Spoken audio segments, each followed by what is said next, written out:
that was a good one. What about, I read somewhere, is this true that you passed up the role to play the lead in Top Gun? Is that true? So that's smushy. For a long time, I thought that was true, but now I feel like I'm not really sure. I know that it was down to sort of the end there, talking to everybody about doing it.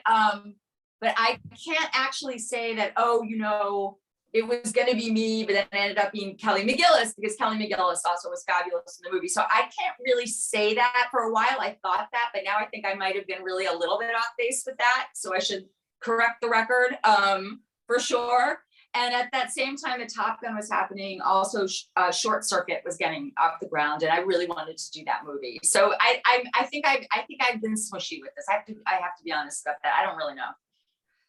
That's a fair answer. Did you ever pass up any other role or get really close to a role that like everyone could say, oh my God, that was almost Ali Sheedy? I love those stories. I know. I'm trying to think. No, I know that there's roles that I've wanted that I didn't get close to, but I don't think so. I'm trying to come up with something good for you here, but nothing's coming to mind.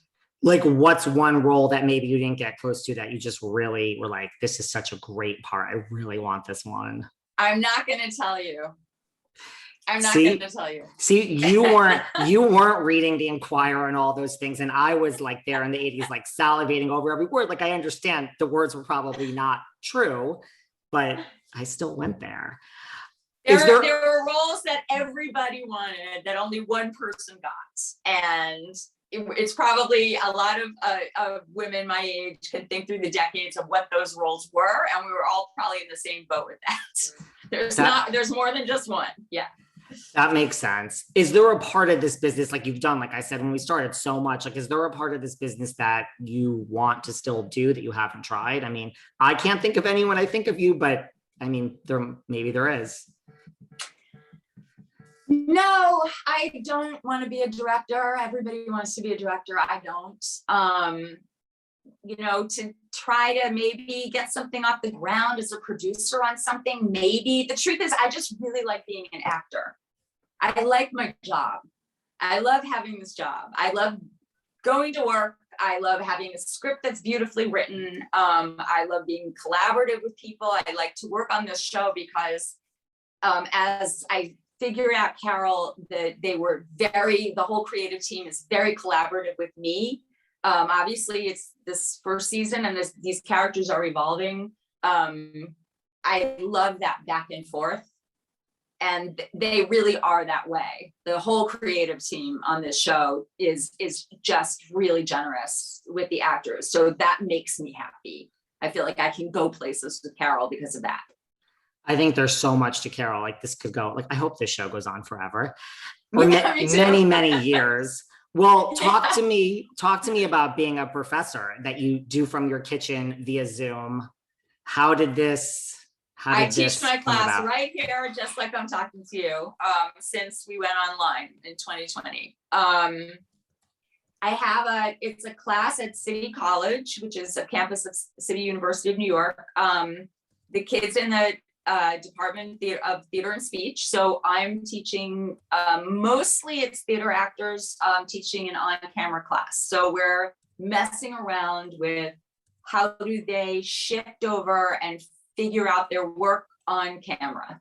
It's really a workshop-y, fluid, fun kind of class.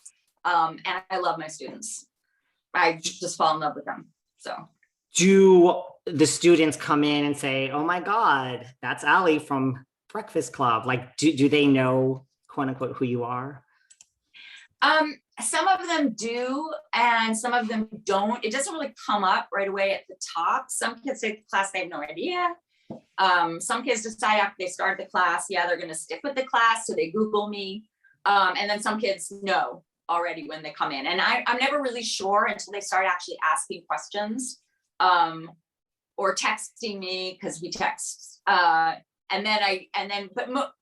mostly it really is about how do they want it. We're working on scenes and we're working on all the creative stuff, but the questions are usually about being on a set, technical logistics, what is it like to, you know, walk on a set? How do they film this? How do they film that? All sorts of stuff that I wish I actually knew, that I learned on the job. And they all are right at the age I was when I was starting. So there's something really, not really exciting, but really fulfilling for me about that.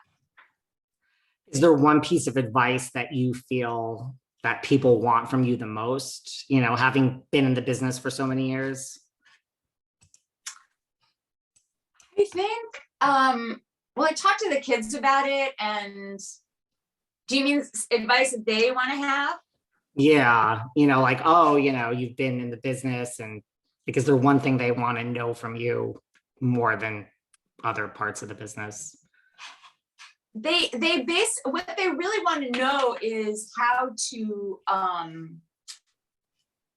I put it into this phraseology. It's not what they say, but there's a way that they can, as actors, trust themselves.